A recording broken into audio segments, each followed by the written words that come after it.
रेखा मानस के माध्यम से सती को क्या करना पड़ा? मरना पड़ा। और संतान का तो नाम ही नहीं चला। सती के कोई पुत्र पैदा नहीं। तो इसको कहते दंपत झरण आचरण फीका। और नीका किसका हुआ? शंभु मनुष्यत्व। मनु महाराज ने राज्य किया और जब विचार किया कि मेरा बुढ़ापा आ चुका है तो तपस्या के लिए चल गया। पत्नी ने पूछा कहाँ जा रहे हो? बोले तपस्या करने जा रहा हूँ। बोले आप तपस्या करोगे और मैं भोग विलास करूंगी? मैं भी तपस्या करूंगी। पत्नी उसे कहते हैं जो पति का साथ। शत्रुपा महारानी भी साथ में चल देती। आप जानते हो कैसी तपस्या की।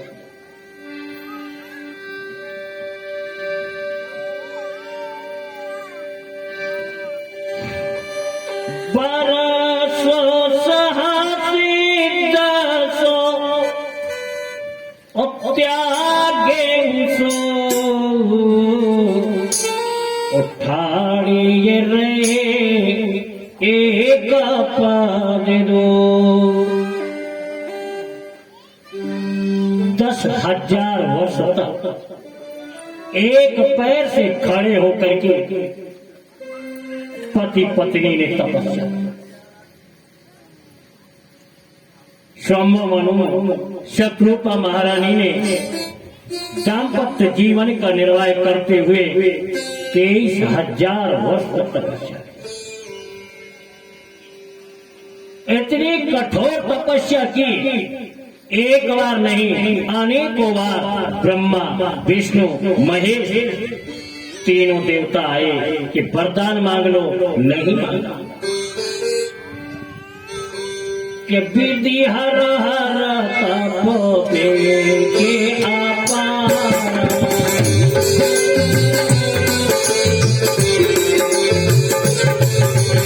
विधि हरि हर तप के अपार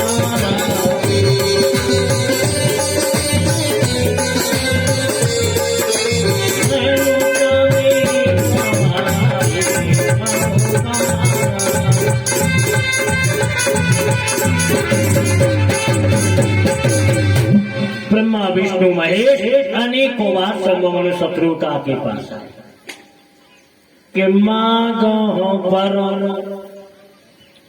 बहु भांति लुभाए। वरदान मांग लो, लेकिन नहीं मांगा। मानस के माध्यम से आप जानते हो बहुत कहा जब नहीं मांगा। मांगने की बात छोड़ो, ब्रह्मा विष्णु महेश से शंभु मनु शत्रुपा ने बात ही नहीं। जब वह है अखिल ब्रह्मांड नायक परम पिता परमात्मा, जब इनकी आवाज आई कि मांग लो,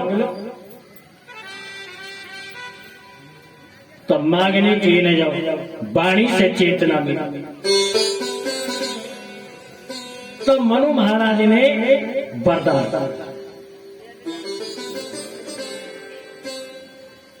अखिल ब्रह्मांड नायक परम पिता परमात्मा को दाम्पत्य जीवन के धर्म के माध्यम से ललना बना के पलना में झुला दिया।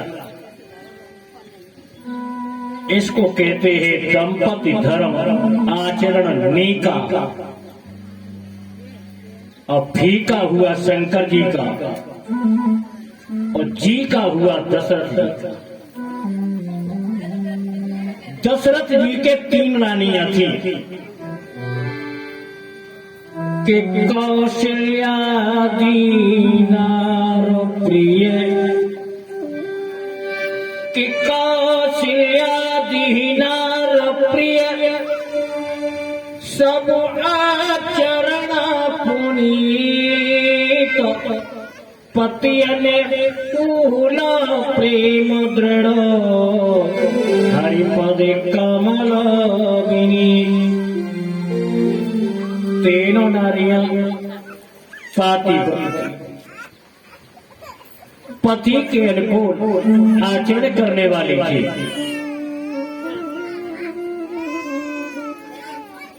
जब इनका दाम्पत्य धर्म निका हुआ तो राम लक्ष्मण भरत शत्रुघ्न जैसे बेटे उत्पन्न। जब इनका दाम्पत्य धर्म आचरण फीका हुआ तो राम लक्ष्मण जैसे बेटे जंगल को चले। पत्नी का धर्म होता है कि पति ही सुप्रीम होए, पति ही सुनेम होए और पति ही सुक्षेम होए, पति ही सुजत है। पति ही है ज्ञान ध्यान और पति है पुण्य दान और पति ही समेटे शोक, पति ही को जत है और पति बिनो गति नहीं, पति बिनो मति नहीं। और सुंदर शकल एक नारपति व्रत है। नारी का धर्म है पति परायण कि जब तक पति संसार में तब तक है संसार, बिना पति संसार के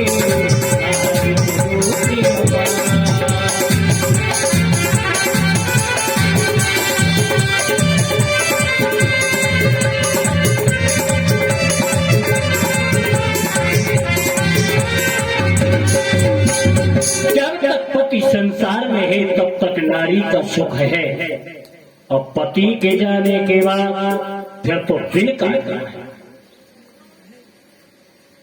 भगवान कहते हैं, इसको कहते हैं कि दंपति धर्म आचरण नीका, पति पत्नी का आचरण नीका। पत्नी का धर्म होता है वाणी के द्वारा, शरीर के द्वारा, मन के द्वारा पति के चरणों में प्रेम करना। और पति का क्या धर्म होता है कि एको नारी व्रत सभोज रुझारी। एक नारी व्रत और वो भी कैसा, उत्ते मन बचे प्रेम पति हितकारी।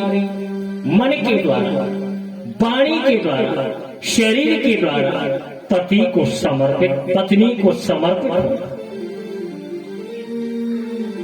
दोनों का धर्म, दोनों का कर्म समान है। सज्जनों,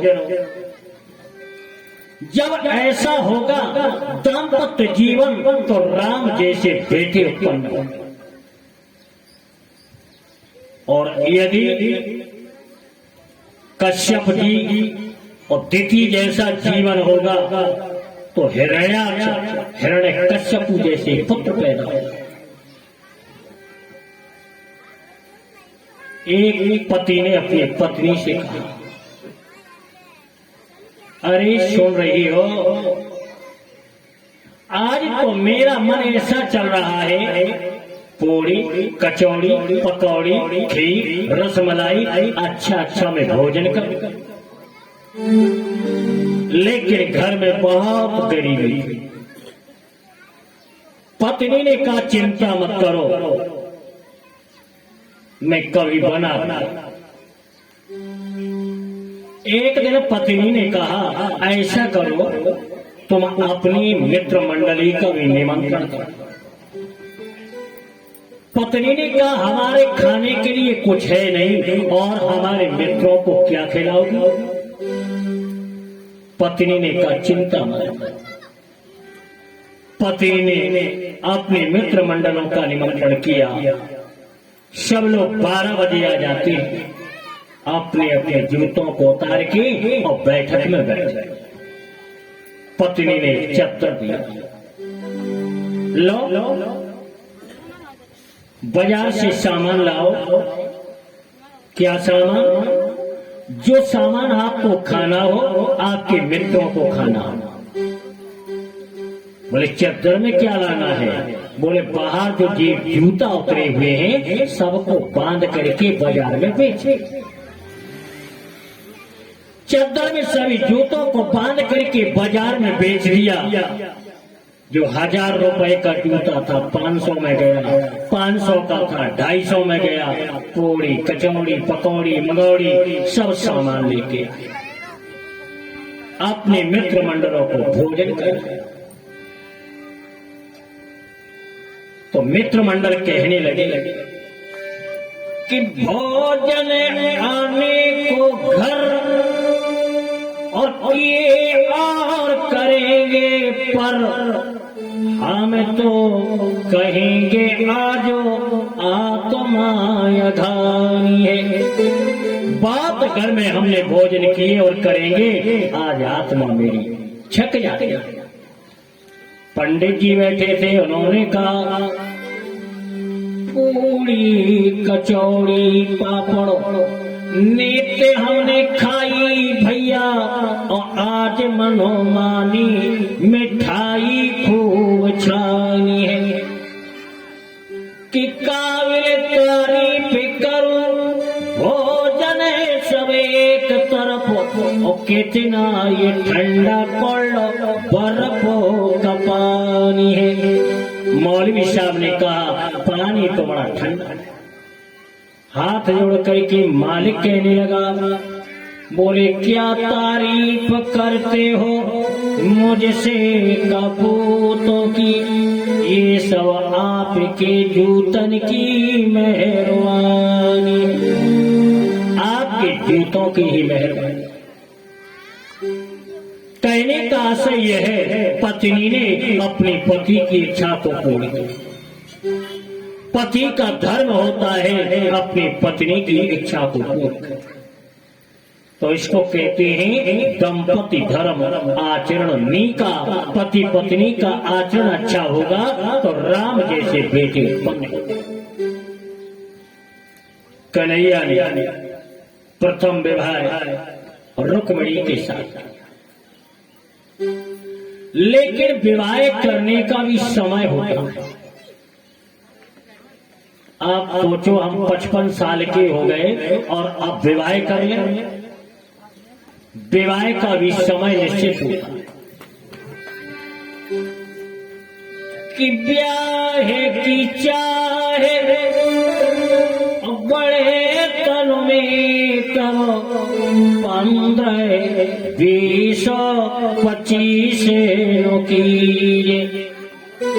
20 से लेकर के 25 तक विवाह करने लगे और 30 भये पर खीस भये 40 50 पे नाम लगे और एक काम को बेगो उठे तन में करो ज्ञानो हृदय और मारो रही और एक ऊपर जो मन लल चाहे तो काढ़ के ज्योति कपालो दी 15 20 25 तक विवाह का। कन्हैया ने रुक्मिणी के साथ विवाह किया। शिशुपाल हाथ मलता हुआ उसने प्रतिज्ञा की कि मैं लौट करके घर नहीं जाऊंगा, भोज कट नाम की नगरी बसा। कन्हैया और रुक्मिणी के साथ निर्वाह करते करते 1 वर्ष व्यतीत हो गया। और रुक्मिणी ने एक पुत्र उत्पन्न किया। सुखदेव जी कहते राजन परीक्षित वह पुत्र कौन था? कास्तु वासुदेवं दग्धा प्रागरुद्रमन्युना देहोत्पत्ति भूयास्ता देवादि प्रतिपलादिते। जिस कामदेव को जला के शंकर भगवान ने भस्म कर दिया, उस कामदेव ने प्रद्युम्न के रूप में अवतार किया। आपको पता है शंकर भगवान जब समाधिस्थ थे, समाधि खोलने के लिए कामदेव शंकर जी के पास पहुंचा। किताबो शिवो तीसरो उघारा उचित बनो काम भये।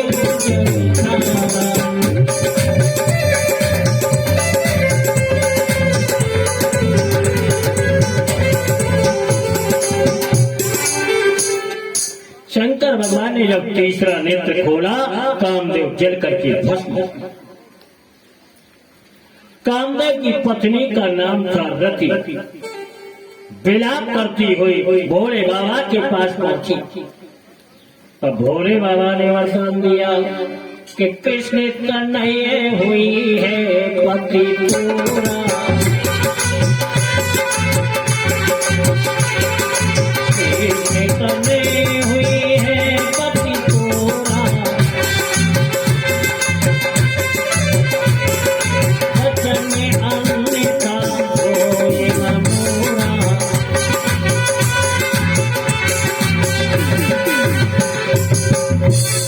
कृष्ण भगवान का पुत्र तुम्हारा पति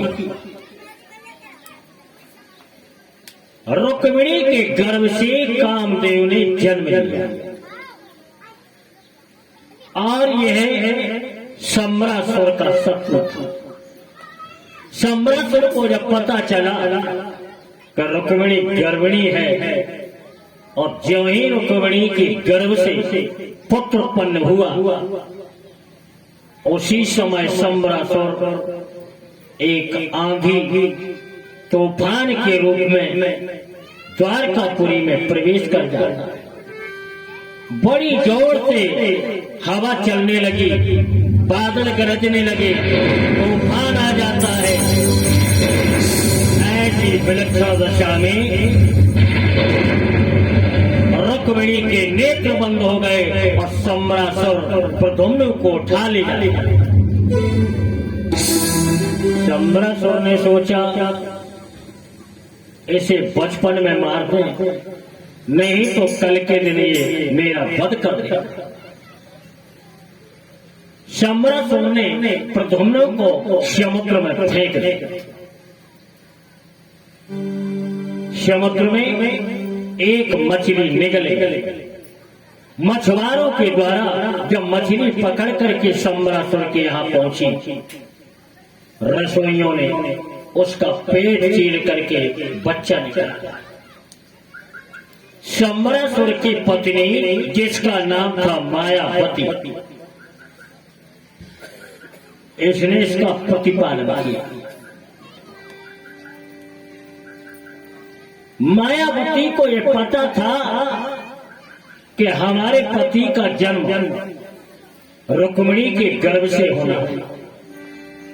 विचार करती थी क्या मेरे पति हैं, लेकिन नहीं समझ में आया। उसी समय बाबा नारायण श्रीमन नारायण नारायण नारायण नारायण नारायण नारायण श्रीमन नारायण नारायण नारायण श्रीमन नारायण नारायण नारायण श्रीमन नारायण नारायण नारायण श्रीमन नारायण नारायण नारायण श्रीमन नारायण नारायण नारायण श्रीमन नारायण नारायण नारायण। बाबा नारद ने आकर के सारा वृत्तांत। मायावती तुम रति हो, यह जो मछली के पेट से निकला है ये तुम्हारा पति काम है। मायावती आप उसे अपने पति की दृष्टि से देखने। कुछ जब बड़े हुए तो प्रद्युम्न महाराज ने शंबरासुर का सर काटा और अपनी पत्नी मायावती के साथ विवाह कर विमान पर बैठ करके द्वारकापुरी के लिए प्रस्थान किया। रुक्मिणी बहुत दिन हो चुके थे, विचार करने लगी, लगता तो है मेरा पुत्र जैसा। नारद ने आकर के सारा वृत्तांत बताया। प्रद्युम्न अपनी पत्नी मायावती को साथ लेके द्वारकापुरी में निवास करता। सज्जनों, अब भगवान के दूसरे विवाह की कथा प्रारंभ होती, जिसको कहते हैं सेमंतक मणि की कथा।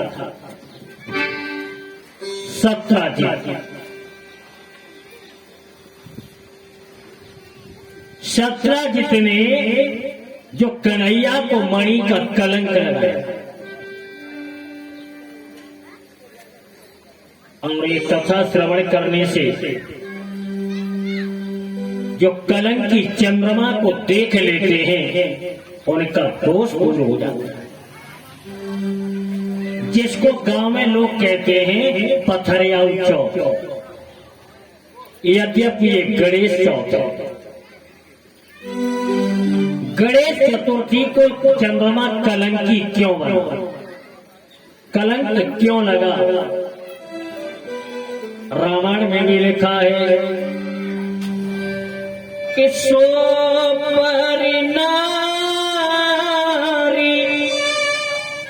लिया रघुसाई, उत्तजो चौथ चंदा की नाई। ये चौथ का चंद्रमा कलंकी है। क्यों? एक समय गणेश जी अपने वाहन चूहे पर बैठ करके भ्रमण कर रहे हैं। आगे चल के एक नाला मिला, चूहे ने छलांग लगाई, वाहन तो आगे निकल गया और बैठने वाले पीछे, अर्थात गणेश जी चूहे से गिर गए। जब आप किसी वाहन से गिरते हो तो चारों तरफ देखते हो, किसी ने देखा तो नहीं। गणेश जी ने जब चारों तरफ देखा, रात्रि का समय था, चंद्रमा आकाश में हंस रहा था। क्या कह रहा था? ऐसी सवारी किस मतलब की जो सवार को ही गिर जाए। गणेश जी को क्रोध आ गया। गणेश जी ने चंद्रमा को श्राप दिया कि मुझे देख क्यों हंसता पागल, मुझे देख क्यों हंसता पागल, तुझे देख जग रोएगा।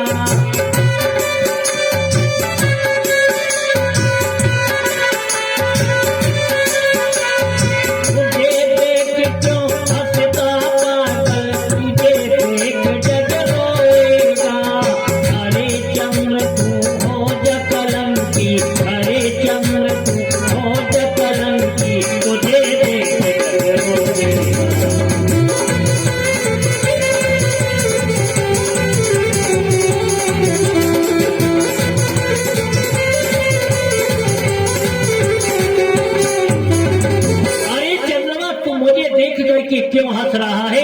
मैं तुम्हें श्राप देता हूं, आज के दिन तुझे जो देख लेगा वो रोए, उसे झूठा कलंक लगे।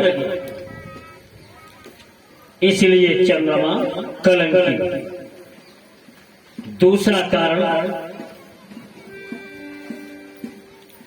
चंद्रमा रूप लावण्य में सुंदर है। गुरु बृहस्पति की पत्नी का नाम है तारा। गुरु पत्नी चंद्रमा को देख करके मोहित हो गई। इतना ही नहीं, चंद्रमा ने गुरु पत्नी से एक पुत्र पैदा किया जिसका नाम हुआ बुध। विद्वान लोग लिखते हैं कि चूके विष्णु वृंदा से, चूके विष्णु वृंदा से, अहिल्या से इंद्र चूके, और चूके चंद्र तारा से गुरु की जौन नारी है। चंद्रमा गुरु पत्नी तारा से चूक गया। जब गुरु को पता चला, चेला बनकर के कुत्सित कर्म करने वाला चंद्र, मैं श्राप देता हूं कि तू कलंकी हो जा। उस दिन गणेश चतुर्थी थी। गुरु की श्राप के कारण चंद्रमा कलंकी हो गया। तीसरा कारण, सज्जनों, सतयुग की विश्व सुंदरी अहिल्या थी। त्रेता की विश्व सुंदरी केकई थी। द्वापर की विश्व सुंदरी कुंती थी। और कलयुग की विश्व सुंदरी का मुझे पता है। अहिल्या की सुंदरता को देख करके इंद्र मोहित हो गया।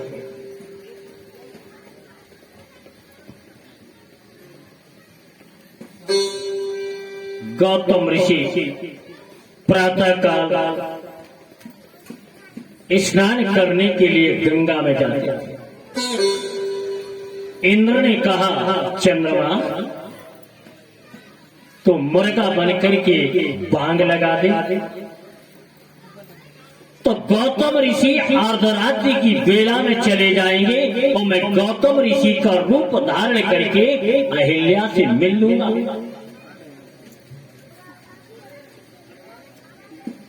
देवताओं का राजा होने के कारण चंद्रमा ने मुर्गा बनकर के बांग दे। रात के ठीक 12 बजे चंद्रमा मुर्गा बनकर के जो ही आवाज दी, गौतम ऋषि छटपटा करके खड़े। देवी अहिल्या आज भी सो गया, मुर्गा बोल गया, ने गंगा स्नान को डाल दिया। गौतम ऋषि गंगा स्नान के लिए चले गए। इधर इंद्र ने गौतम के रूप को धारण करके और अहिल्या से समागम किया। जो ही कमंडल को गंगा में डाला तो गंगा कहने लगी कि शर्म न लगती तुझको पापी, शर्म न लगती तुझको पापी, अर्ध रात की बेला है।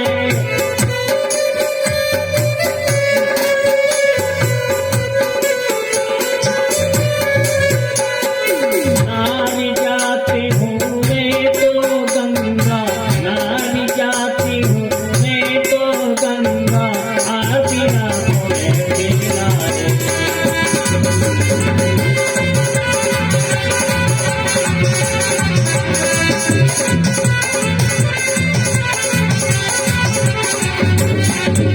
अरे पापी, तुझे शर्म नहीं लगती? आधी रात का समय है, मैं नारी जाति की हूँ, न जाने किस अवस्था में सो रही हूँ, तुमने आधी रात में भी जगाया। गौतम ऋषि हाथ जोड़ के खड़े। देवी, मेरा तो रोज का नियम है, मुर्गा बोलने पर मैं स्नान करता हूं। गंगा ने ध्यान धर के देखा, गौतम ऋषि को बताया, अरे तू घर जा, तेरे घर में छल हो रहा। गौतम ऋषि लौट करके आए। इंद्र गौतम का रूप बना के कुटिया से निकल रहा था। गौतम ऋषि ने हाथ में जल दिया, अरे इंद्र, तो देवताओं का राजा होने पर भी मर्तलोक में गलत काम करने आया है। मैं श्राप देता हूं कि जिस वस्तु को आया यहां पर, जिस वस्तु को आया यहां पर, हजारों तेरे भगे होंगी,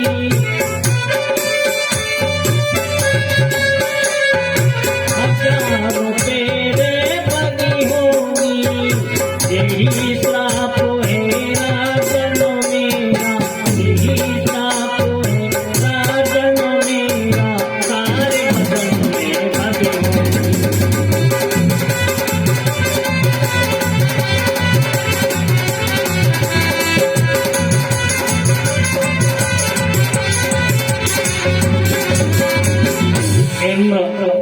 जिस वस्तु के लिए तुम इंद्रलोक छोड़ करके मृतलोक में आए हो, मैं श्राप देता हूं तेरे सारे शरीर में भाग ही भाग हो जाए। इंद्र गिड़गिड़ा के चरणों में गिर पड़ा। मुनिवर क्षमा कर, ऋषियों के अंदर दया भी होती है। गौतम ऋषि ने कहा, इंद्र, तेरे शरीर में हजारों भगे तो होंगी, लेकिन द्वापर के समय में जब राम दूल्हा बनेंगे और उन्हें दूल्हा रूपी देख करके तो ये हजारों नेत्र बन जाएंगे। प्रमाण दिया। जब दूल्हा रूपी राम को देखा तो इंद्र के हजार नेत्र हो गए कि राम ही चिता बेसुरे से सुजाना,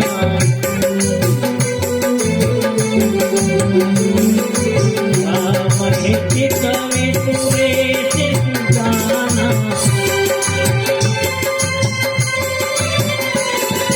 गौतम श्राप परम है दीवाना।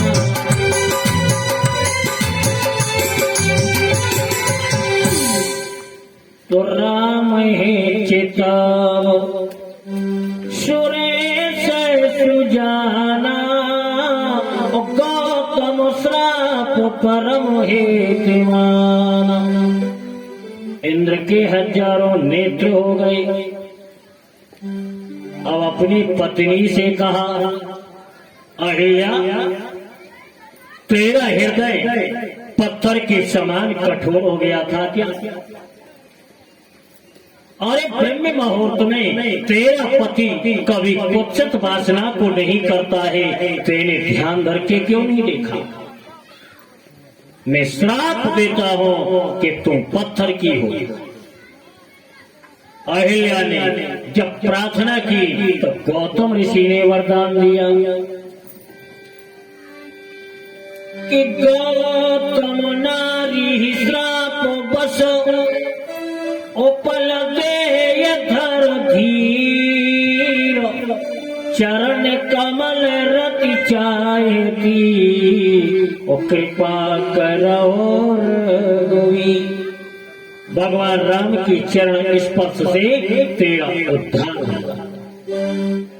चंद्रमा से कहा, चंद्र, पाप कर्म में शामिल होने वाला तूने मुर्गा बन करके बांध दी, मैं तुम्हें श्राप देता हूं, तू कलंकी। इसीलिए चंद्रमा कलंकी हो गया कि सो पर नारी रे गोसाई,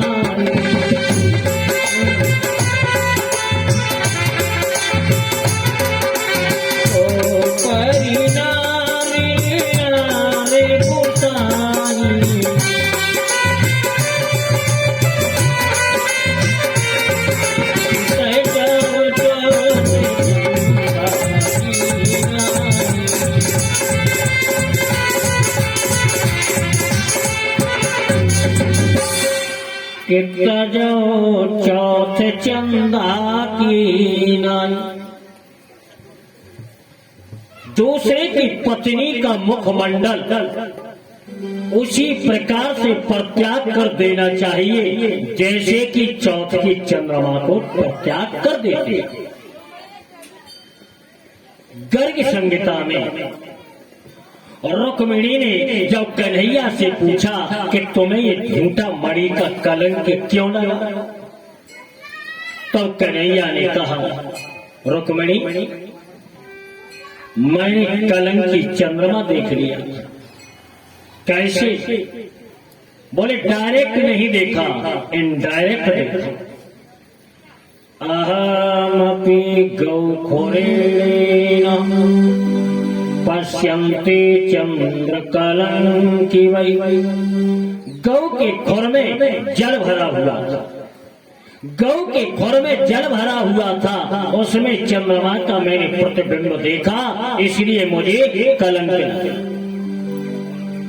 सज्जनों, जिन लोगों ने ये कलंक की चंद्रमा देख लिया हो, ये कथा जो प्रारंभ हो रही है इसके सुनने से दोष दूर हो जाएगा।